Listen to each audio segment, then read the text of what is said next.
दूसरा काम करूंगा मैं। देखिए मैं थोड़ा शॉर्ट में आपको ये समझाना चाहूंगा कि जो क्राइम फ्री भारत मिशन है, ये जाति, संप्रदाय और धर्म और संकीर्ण राजनीति से बहुत ऊपर है।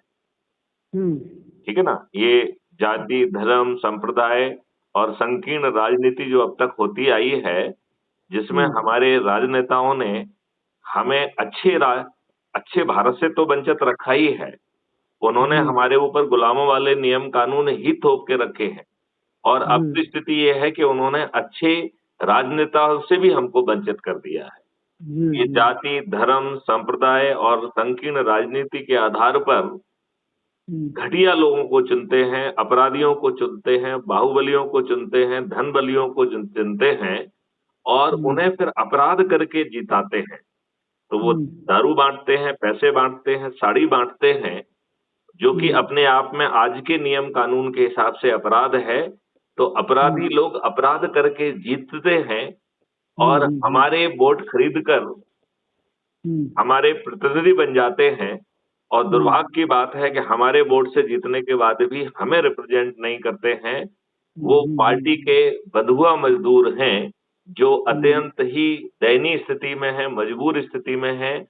वो पार्टी भिप से बंधे हुए एकदम घटिया लोग हैं, जिन्हें वो पार्टी हाईकमान के विरुद्ध एक लाइन बोलने की उनकी हिम्मत नहीं है। चूंकि उन्होंने इस प्रक्रिया में करोड़ों रुपए खर्च किए हैं, तो पहले दिन से ही आकंठ भ्रष्टाचार में डूब जाते हैं। इससे हटके उनकी और कोई नियति नहीं है। आज की डेट में irrespective of the party, irrespective of the जो है ना कौन सी पार्टी है, कौन सा राजनेता है, सभी लोगों का सोच और चिंतन और क्षमता अच्छा भारत देने की नहीं है। इस बात से आप कहां तक सहमत हैं? देखिए साहब, ये तमाम बातों की जड़ जो है चुनाव आयोग है।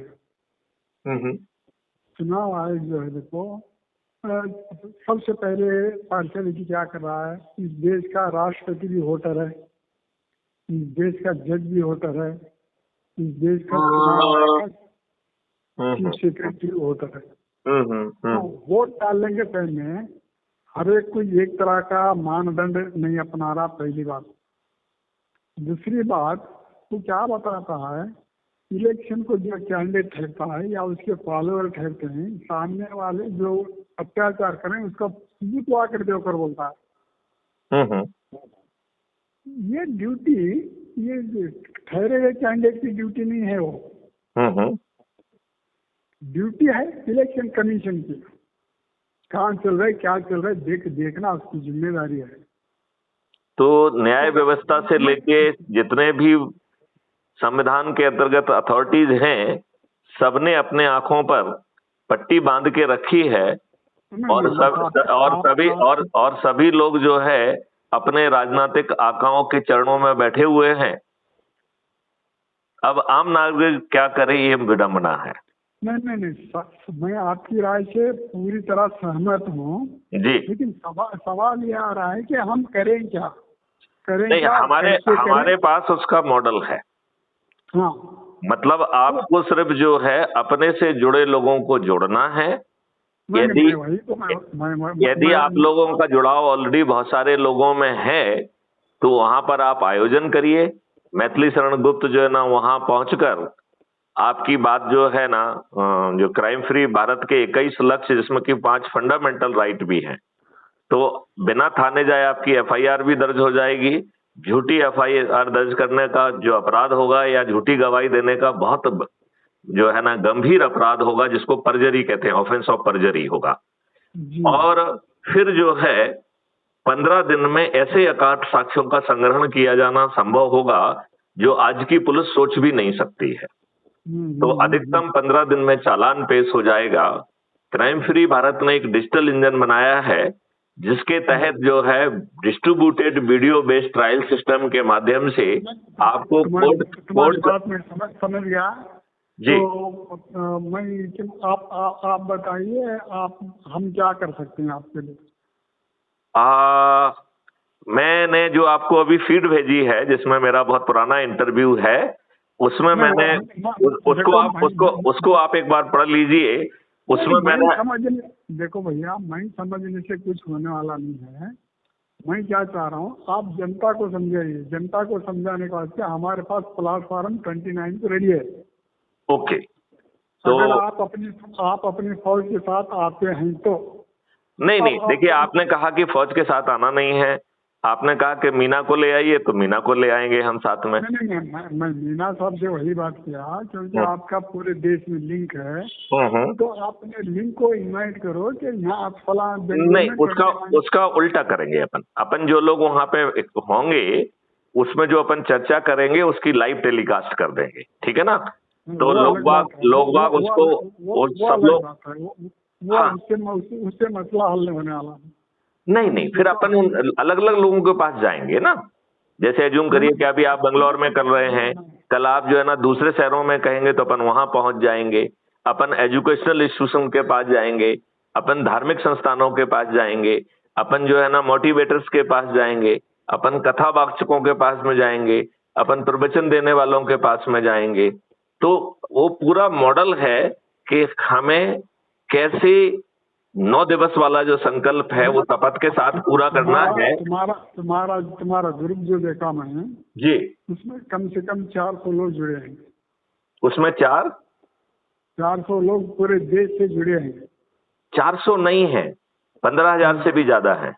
हाँ, तो उसमें से 29 को कितने लोग आ सकते हैं? नहीं, उसमें से किसी को इनवाइट नहीं करना है। हम आपके पास आपके फंक्शन में आएंगे और जो लोग वहां होंगे उनको हम अपनी बात समझाएंगे। तो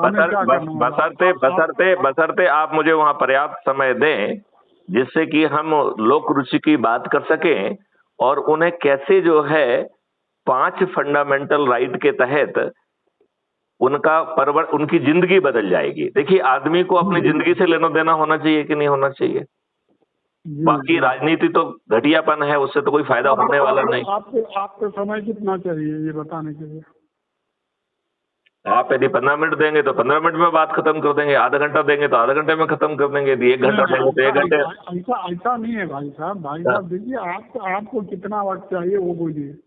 मेरे ख्याल से 1 घंटा मोर देन सफिशिएंट होगा। घंटा बहुत होगा ना। तो अब यदि मैं भोपाल से पहुंचूंगा तो आप कहेंगे तो मैं तो 5 मिनट में अपनी बात खत्म कर दूंगा। नहीं, 40 मिनट आपको टाइम देंगे। चलिए, तो 40 मिनट बहुत अच्छी बात है। 40 मिनट आपको टाइम देंगे। और मैं ये चाहूंगा कि मैं आपको एक लिंक भेज देता हूँ जहाँ पे कि हम लोग कुछ बातें पहले कर लेंगे तो आपको मेरी बात समझने का मौका मिलेगा और हमें आपकी बात समझने का। देखो, मैं पूरा देश का कोना कोना जान चुका हूँ और बड़े बड़े अकाबिरान से टक्कर ले चुका हूँ। मुझे आप किसी की सुनना नहीं है, मुझे अपनी सुनाना है। नहीं तो आपकी सुन लेंगे, आप जो है ना लिंक में जब अपन बात करेंगे तो आपकी बात सुन लेंगे, उसमें क्या दिक्कत है? भाई देखिए, आपको मेरी बात सुनना है, मुझे आपकी बात सुनना है, वो तो कोई दिक्कत वाली बात है नहीं। नहीं, सवाल ये है नहीं, लेकिन एक बार आप हमको एक मिनट मेरी बात सुनिए। मैं आपको जो है ना, यही सबसे पहले गलती है, सामने वाले को रोकना नहीं चाहिए। नहीं, मैं ये कह रहा हूँ कि मैं आपको कुछ डॉक्यूमेंट जस्ट ए मिनट, मैं आपको कुछ डॉक्यूमेंट भेज देता हूँ, उनको आप पढ़ लीजिए। देखो, मैं वही तो मैं चाह रहा हूँ, मैं डॉक्यूमेंट देखना नहीं चाह रहा, मैं आपको समझ चुका हूँ। आप बीजेपी हो तो मैं समझ चुका हूँ जी। मैं देखो, आप अनएजुकेटेड नहीं हो, एजुकेटेड हो, आप पहुंचे हुए आदमी हो। आप क्या बोलना चाह रहे हैं, मैं सिर्फ टॉपिक देंगे तो तुम क्या पे बोलेंगे, उसका हल क्या निकलेगा पूरा बता सकता हूँ। क्योंकि मैं जो धक्का नहीं खाया वो चीज ही नहीं है भारत में। देश का सबसे धक्का मुक्का खाया हुआ शख्स अगर कोई है तो वो हजरत अब्दुल करीम है। मुझे ऐसी चीज से नहीं गुजरा ऐसा नहीं है, मैं हर चीज से गुजरा हूँ। पूरी डिपार्टमेंट जानता हूँ, रेवेन्यू डिपार्टमेंट जानता हूँ, मेडिकल का जानता हूँ, ये तुम्हारा तंत्रज्ञान का डिपार्टमेंट जानता हूँ, कौन से डिपार्टमेंट में क्या चल रहा है वो जानता हूँ। देखो, हमारे देश में अगर इंसाफ से कानून से चलते तो आज पुलिसों की जरूरत नहीं होती। देखो, ये दूसरी, अब तुम्हें डीजीपी हो, इसके बावजूद लोगों को अब तक 1950 से लेकर अब तक लोग नेता वोट मांगने घर जाता है किस बेस पर तुम्हारा वोट तुम्हारा अधिकार, मेरा वोट मेरा अधिकार है। तो यहाँ दूसरे का वोट मांगने का हक देना भी गलत है। क्या है, आप बीजेपी हैं, मैं आम आदमी हूँ, आप मेरा वोट पूछ सकते हैं, तुम्हारा वोट मैं नहीं पूछ सकता। अब परसों वाराणसी में तमाम स्टेट के सीएमओ को बुला लेकर मोदी जो भाग डाले ये दादागिरी नहीं तो क्या है। भाई तुम्हें काम करो, सिंपल चुनाव कराओ, सीरियल नंबर, उसका नाम, उसकी फोटो, उसका सिंबल, उसकी क्वालिफिकेशन, उसकी पार्टी, उसके बाद लास्ट में एक रिमार्क। ये पर्चा आज मोबाइल है, हर घर में मोबाइल है, हर वोटर के पास मोबाइल है। पूरे घर में नहीं तो घर को एक तो मोबाइल है। आधार के साथ उन्हें मोबाइल लिंक कर रहा है।